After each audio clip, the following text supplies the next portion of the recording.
మాట్లాడతా 3 ఎకరాలు పెట్టినా 3 ఎకరాలు పెడితే 2 లక్షల రూపాయలు సుగ రాలేవు. నేను కైకిలోళ్ళకి ఏం కట్టాలా, జీతాలకు ఏం కట్టాలా? నా కింద ఒక 50 మంది బతున్నారు. అలాకేం చేయాలి నేను? అలాకేమి ఇయ్యాలా? నువ్వు బాండ్ పేపర్ ఎందుకు రాసిచ్చినావు? నేను పెట్టలేకపోతుంటే లేకుంటే బాసు పడి చూసుకుంటుంటే ఎట్లా? మా పరిస్థితి ఏంది? ఉరి పెట్టుకోవాలి లేకుంటే చెప్పు.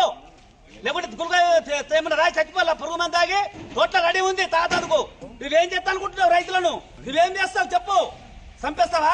చంపేయి దా, ఇప్పుడు రా, సంపద్రా. తాతతో రెడీ ఉన్నాం మేము. మీ ఇంటికి వచ్చినా కుమ్మరిస్తున్న పసుపు. ఇప్పుడు రా.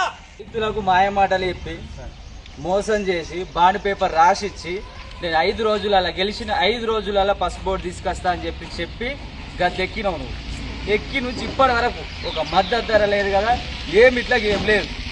రైతులను మోసం చేసి ఏం చేసినావు అని అంటే మొత్తం మీద ఒక 2 సంవత్సరాలు బాగున్నా. 2 సంవత్సరాల తర్వాత నిన్ను ఆర్మూర్ కాన్స్టిట్యూన్సీలో కాదు, నిజామాబాద్ ఎంపీ కాన్స్టిట్యూన్సీ ఎంత అయితే ఉన్నదో 7 నియోజకవర్గాలలో నిన్ను పత్తకు లేకుండా చేసేస్తాం. గుండి అరవింద్ బాండ్ పేపర్ దొంగ అంటేనే తెలుస్తున్నది. అరవింద్ అంటే అరగుండు విధవ.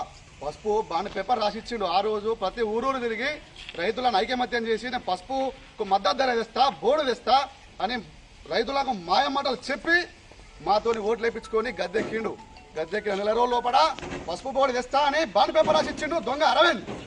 ఈరోజు 3 సంవత్సరాలు అవుతున్నది. పసుపుకు ధర లేక ఈరోజు 4,000 క్వింటాలు 4,500 క్వింటాలు అమ్ముకుంటున్నాము. పెట్టుబడులు నిండుతలేవు. 5 లక్షల రూపాయల పెట్టుబడి పెడితే 60-70 వస్తున్నాయి. ఎందుకు రాసిచ్చిండు దొంగ అరవింద్?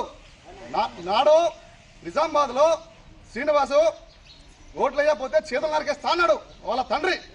ఏమైంది? గద్దె దించిర్రు, మొత్తం బొంద పెట్టేసిర్రు ఒక్క మాటతోనే. నేడు కూడా అదే మళ్ళీ రిప్లై ఇస్తాం. దానికే నేను బొంద పెట్టేస్తాం. ఆరంభంలో నిజామాబాద్ కాన్స్టిట్యూన్సీలో నువ్వు రాలేవు, నిన్ను రానియాము. జబర్దస్త్ తోని కొట్లాడి నిన్ను మెడలు వంచి కొనాలా? మీరు పసుపు దేవాలా తెస్తానో తెలియవు. నువ్వు వెంటనే రాజీనామా చేయాలా, ఇంకో ప్రసక్తే లేదు. రాజీనామా చేయాలని ఎటువంటి మాట ఇచ్చినావు? ఆ రోజు పసుపు కూడా ఇస్తానని చెప్పినావు, తెలియవు. ఎట్లా రైతులము మేము రోడ్లో వస్తే చంపేస్తాడా మమ్మల్ని, ఎన్కౌంటర్ చేస్తాడా మమ్మల్ని? ఎట్లాన్నావు నువ్వు? బొందా పెట్టేస్తాము రైతులము. ఏమన్నా ఇదనుకున్నావా? మాకు భూములు లేవా? పంట పండిస్తలేమా? నువ్వు యాడికి పడ్డాడికి మాట్లాడతావు.